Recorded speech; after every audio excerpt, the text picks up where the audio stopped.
$1,000 in cash and prizes just for eating at Burger King. Spend $6 or more at any BK and receive your scratch card. There are more cash prizes than ever, including instant win prizes of $25 and $50, thousands of food prizes, and even e-scooters and karaoke machines to be won. Scratch and win big with Burger King today. Terms and conditions apply. Full details on burgerking.ky. Money Sense is brought to you by the Chamber Pension Plan. For further information, visit chamberpension.ky. At the Cayman Islands Chamber of Commerce Pension Plan, helping people plan for retirement is at the heart of what we do. To help improve our member experience, we would like to receive feedback from our members and employers. Send us your feedback on the overall experience and suggestions for improvements by email at pensions@chamberpension.ky or by calling 743-9125 or 745-9130. We are committed to improving member experience, which helps you make more informed decisions that lead to better pension saving outcomes. The Cayman Islands Chamber of Commerce Pension Plan. We are here for you.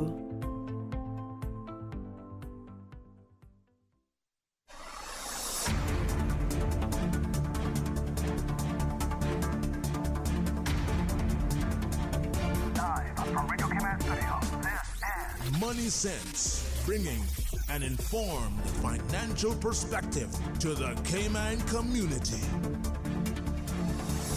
A very good morning and warm welcome to Money Sense. I'm Simon Cawdery and I'm delighted to be joined by two individuals from the Blockchain Association of the Cayman Islands. These two fine individuals have promised to help me, and hopefully therefore you, the listeners, understand better what, why, how, which and where the blockchain is.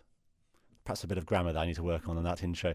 Without further ado, let me welcome to the show Danielle Fall, who is Director of Hash Directors in Cayman and a committee member of the Blockchain Association, and Petri Basson, also a Director of Hash Directors and Chair of the Blockchain Association of the Cayman Islands. So good morning to you both and welcome to Money Sense. Thanks, Simon. Morning. Thanks for having us.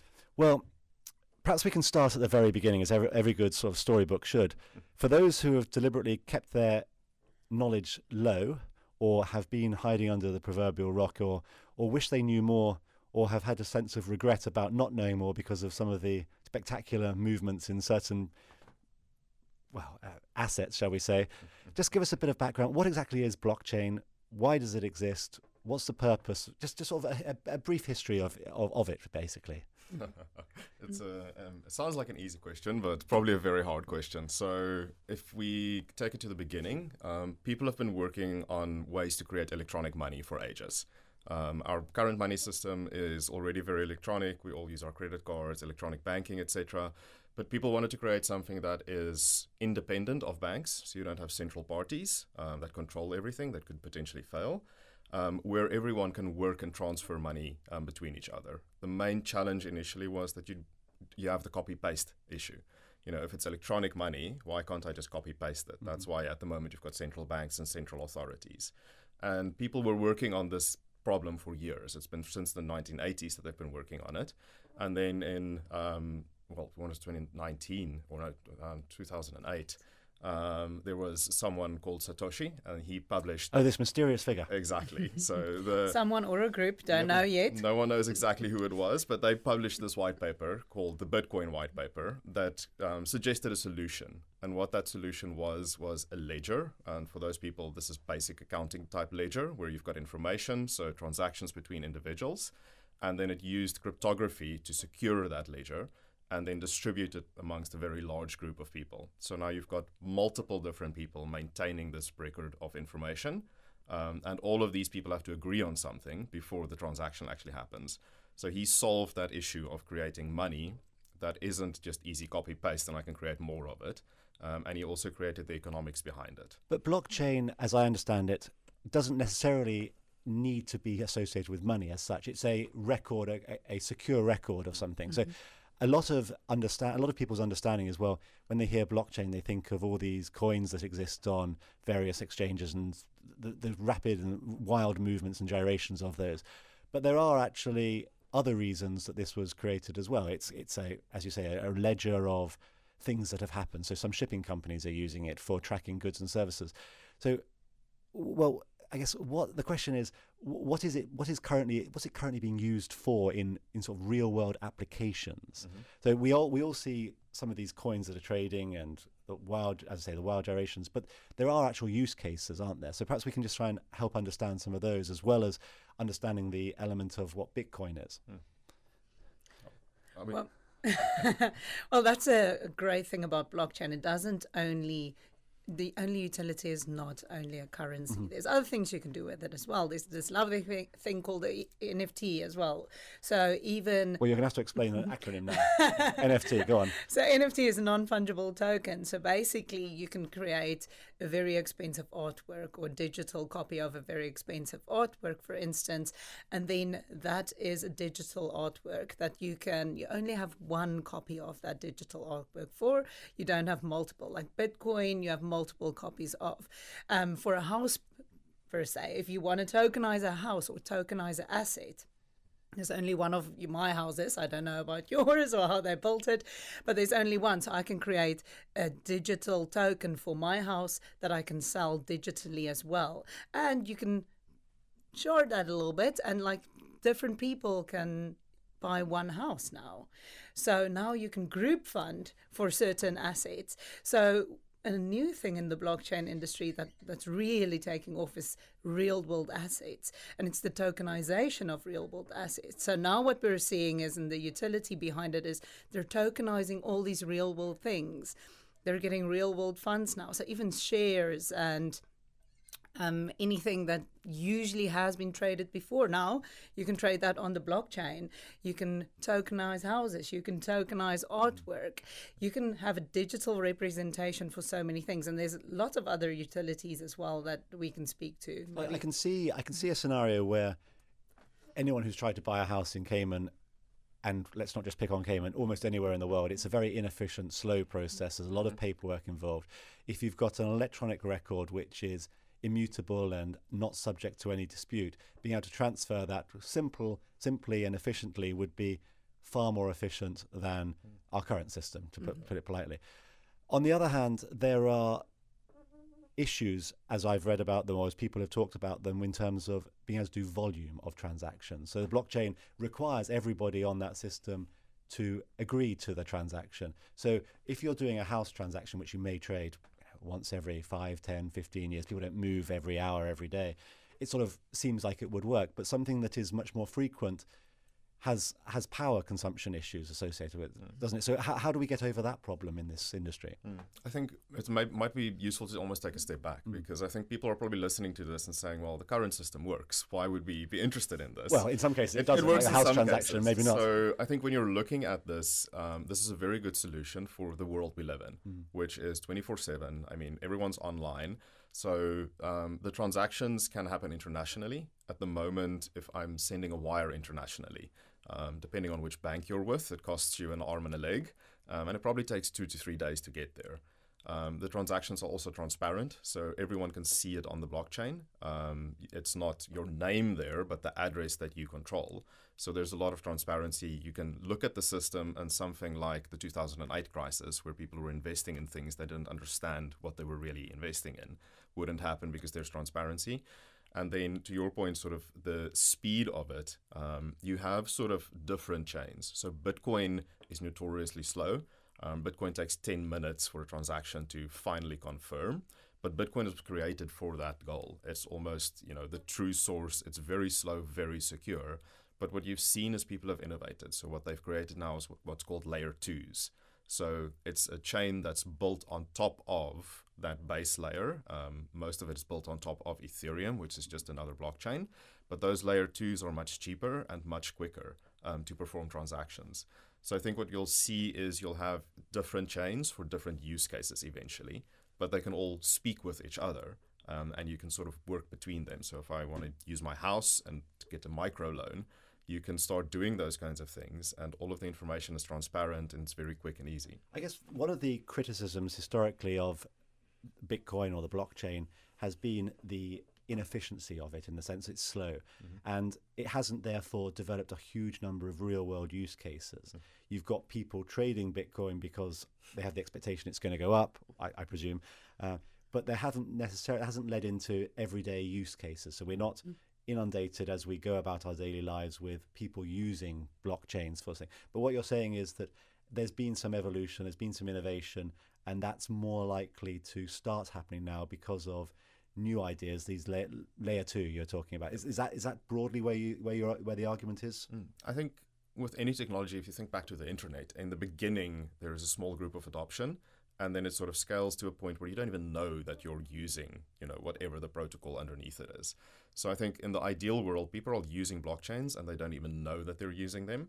The other side of this, I think the technology is there. So the technology we can definitely get. I think the human aspect is what takes time for people to start using it, trusting it, everyone to agree that, yes, this is a good solution. Human beings take a while to agree with each other. Yeah. Let's assume everybody can agree that the blockchain technology is a sensible evolution of data storage or transactional information. How do you then square that with what's going on in the coin space, where you've got Bitcoin or you've got other things? You've got certain coins that have gone up to crazy numbers and then gone down to zero. What are those symbolizing? So you've got this technology which is potentially going to be very useful for a lot of various different things for exactly the reasons you've talked about. And then you've got this wild speculative frenzy going on in a different area. Are they connected? Are they just two different scenarios? What's happening in that? Well, I'm happy to jump into this one, and Danielle, I'll get your thoughts. I think this almost talks to the basic human nature. If you look at the internet, initially the internet, and even now, it's potentially not used for good things. If you look at the stock market, if you take it from the East India Trading Company, you look at the US stock markets, etc., people were doing very similar things. Someone said in a talk a while ago, the SEC wasn't created because everyone was behaving themselves. It was created because very similar things were happening. Now, in this industry, we're iterating a lot quicker. I mean, the whole industry is still very young. If you compare it to how long the stock market took to actually evolve and people to, there to be good regulations and actually, good trust in that system. So I think it's almost part of the evolution of any technology.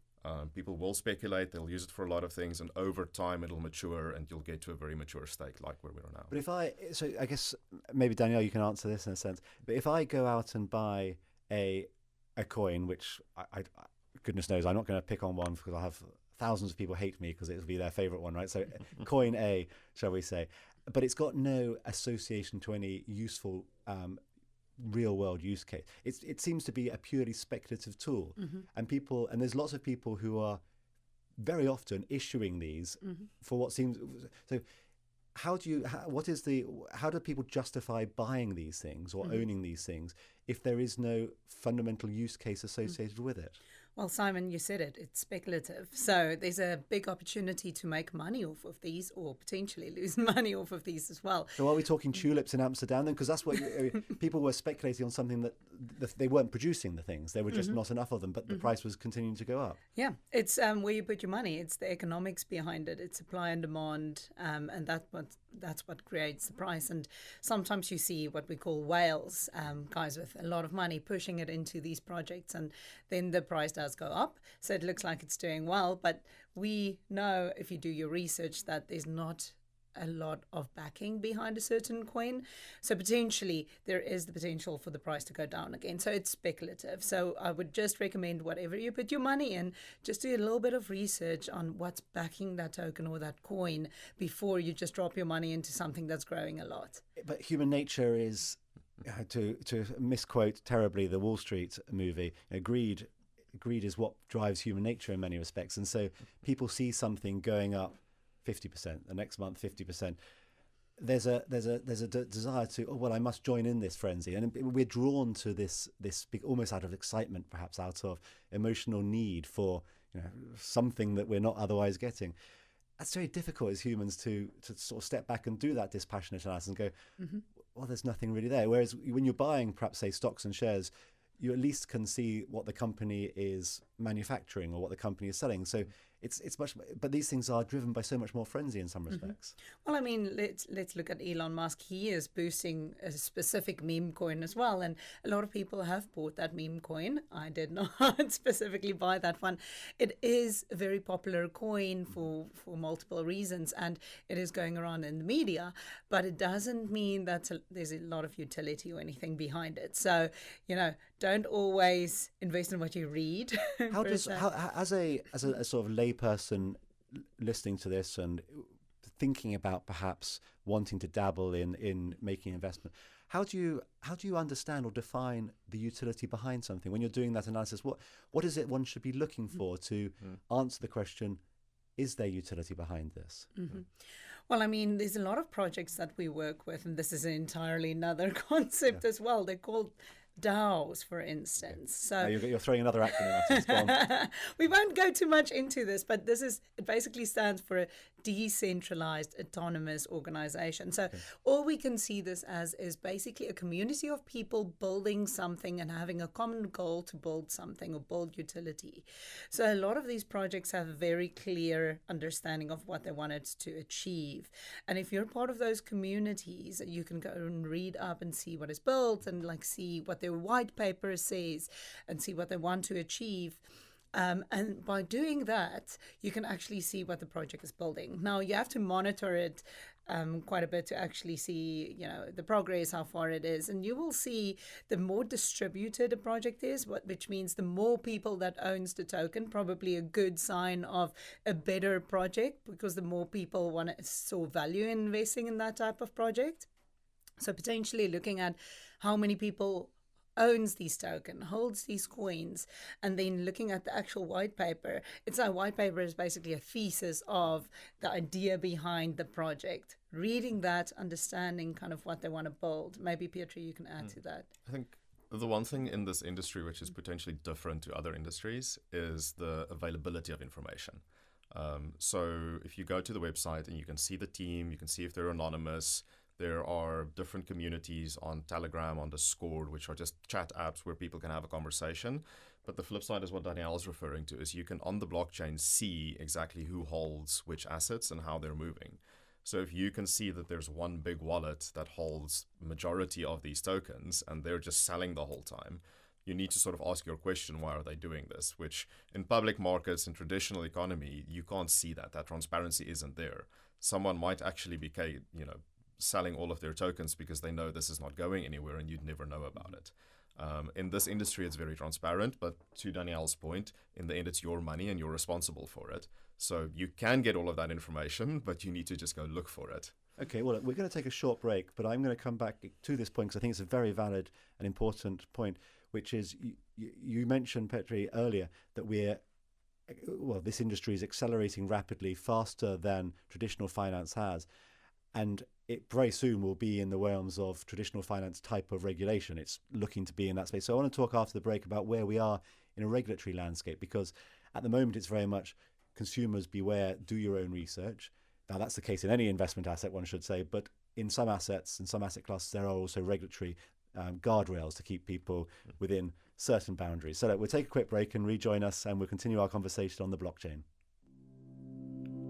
At the Cayman Islands Chamber of Commerce Pension Plan, helping people plan for retirement is at the heart of what we do. To help improve our member experience, we would like to receive feedback from our members and employers. Send us your feedback on the overall experience and suggestions for improvements by email at pensions@chamberpension.ky or by calling 743-9125 or 745-9130. We are committed to improving member experience, which helps you make more informed decisions that lead to better pension saving outcomes. The Cayman Islands Chamber of Commerce Pension Plan. We are here for you.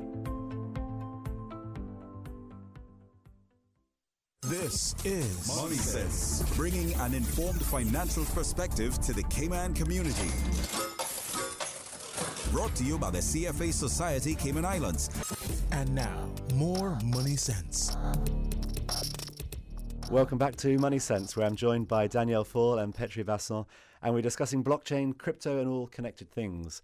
Before the break, I said that we were going to come back to something, Petri and Danielle, that you mentioned, which was the speed of evolution of this industry and how currently it's very much, you must as a investor or as a consumer of this, you must very much be aware of the risks. You must do your own research. There's very little supervision of what your actions are. You could very literally make a fortune or lose 100%. There's in traditional finance, the range of outcomes is you could lose 5%, you could lose 6%, you could make 5%.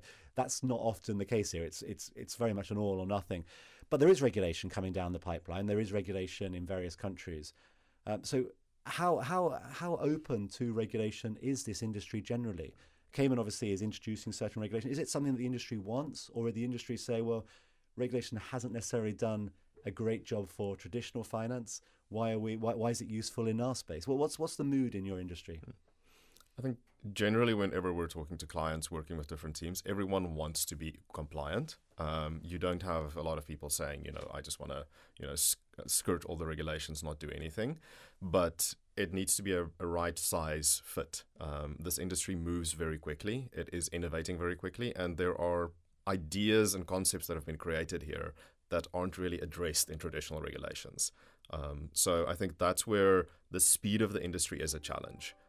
And then for regulators, it's very challenging to look at this whole new industry, try and take principles from old standards and apply them here, where in some instances they don't fit. So you need to almost create new concepts. And I think that catch-up game is busy being played. You're seeing a lot of regulations coming in. You're seeing more and more regulators engaging much more, being much more active. But it's going to be a process. Do you ever worry that, let's speak as politely as I can about this, regulatory speed is often quite slow.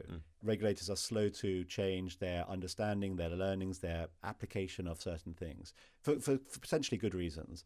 But as you say, your industry has historically moved quite quickly. Do you worry that regulation will stop the speed of evolution of what's been going on, and that might make it a less innovative, less exciting, and less desirable place to be operating in? I think knee-jerk reactions definitely have that risk. And we've seen it. There have been blow-ups in this industry. People, want to do something about it. But overreacting is definitely a big challenge. The US at the moment, you're seeing a lot of projects not operating there just because there's no certainty. It's regulation by enforcement almost, which is not a very good environment for innovation. You're seeing them lose a lot of very smart people, a lot of potential economic gains because of that. So I think that risk is definitely there. The flip side of it is there are very interesting ideas at the moment in self-regulation.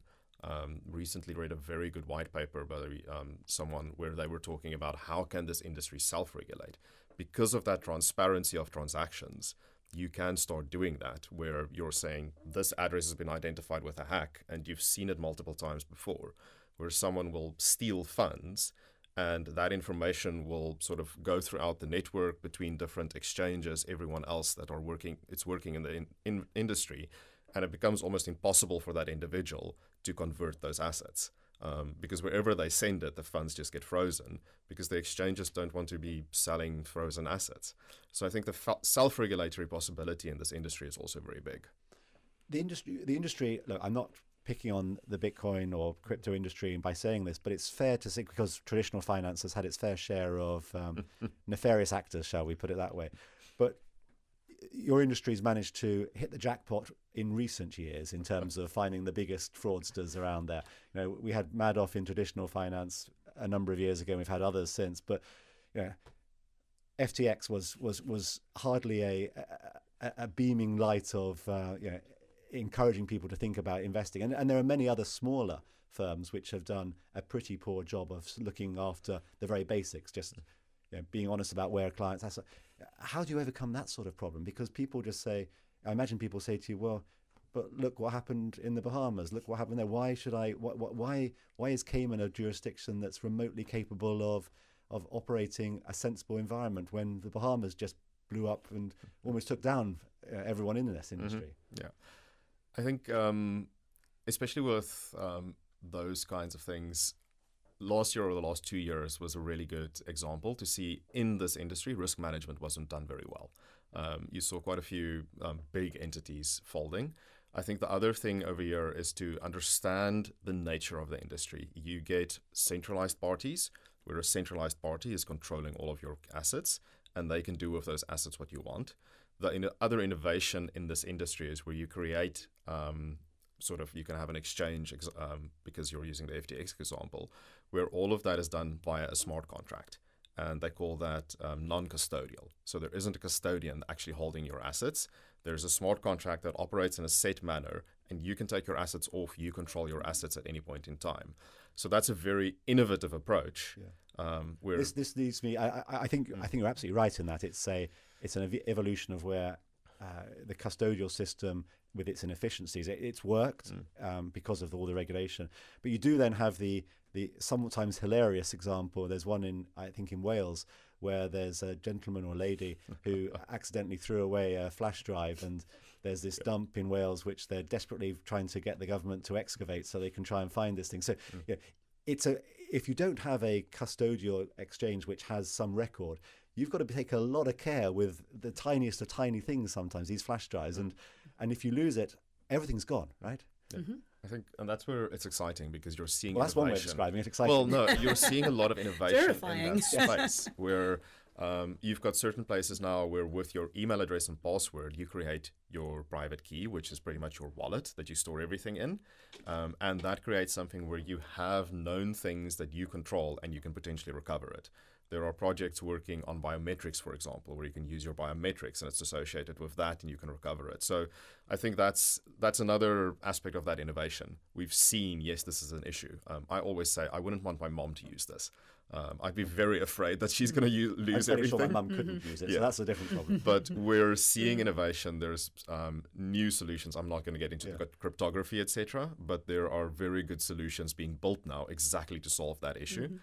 So I think that's where the technology is exciting, is you can see a problem and solve it. You also get regulated custodians here. So for our moms, that can't do these things alone, like a traditional custodian, there's also some crypto options out there. You have the choice, is what you're saying. You do have a choice. And that's the lovely thing about this technology. We're building every single day in all aspects of it. The new traditional system, the new financial system on blockchain, as well as building out new concepts. So we have to cater for all of those. Well, there's people, obviously, our broadest range of listeners here are from the Cayman Islands. Sometimes we have some international audience, and presumably your mum's going to be writing into you now and saying, I understand this perfectly. But the Blockchain Association of the Cayman Islands, what's the purpose of it? So, what's it do? Why do you exist? Because that humanizes it back to this country. I think we started this in 2017, and we were almost looking at the blockchain industry, saying that there isn't one body that represents the blockchain industry. A part of any new regulations, any changes in law, is that you need a body that represents that industry. So the first reason we set it up is to represent the blockchain industry in Cayman. We were starting to see that grow as a new pillar almost. The funds industry is very well established, but we're seeing this new industry sort of creating, and someone had to represent it. So with new legislation, we just had a change to the VASP Act. We'll comment on that. We'll do roundtable discussions, get community feedback, interact with the regulator and give them our feedback. The other side of that is to promote Cayman. So we go to conferences. We've been to Consensus in the US, where we'll have a booth as the Blockchain Association, sort of telling the industry about Cayman, the benefits, why you should consider it. This year we're going to Singapore as well for another conference to represent the industry. But then there's also an education aspect. So we do monthly events as the Blockchain Association. This year we're recording all of those events. So if you miss the event, you can watch it online. And we also just do social events because, to your point, there's a lot of excitement, people that don't know things, and they can come and they can talk to other people, hopefully. So if there are experience. people listening who say, someone who's at UCCI or wherever it might be, who wants to learn more about it, get more involved, but is ignorant of things at the moment, attending or just going on your website, seeing when an event is and just turning up, they're more than welcome to.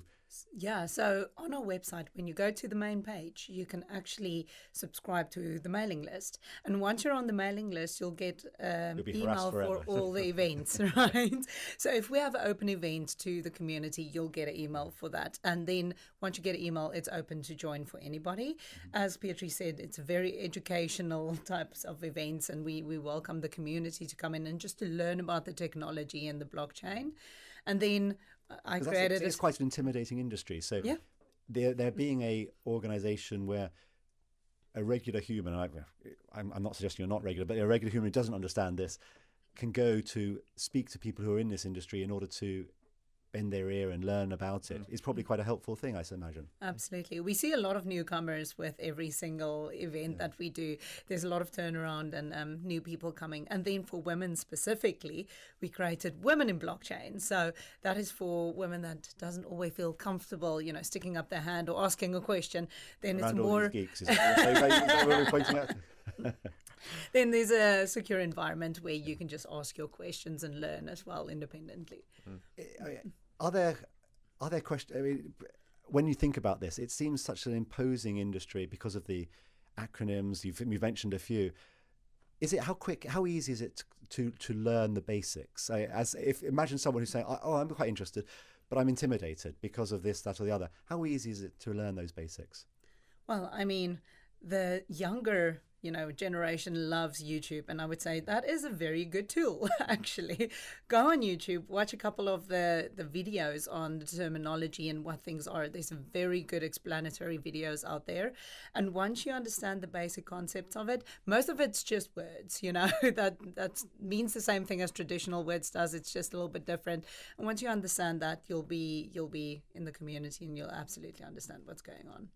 Perfect. Well, we are, as always on this show, out of time with dozens of questions and topics that we could and should still discuss. So let me just say thank you to both of you for joining us this morning, educating me and hopefully educating and informing our listening population. So thank you for joining. Thanks for having us. Thanks so much, Simon. My pleasure. Look, if any listener has any topic you wish us to cover, please email us at moneysense@cfacayman.ky.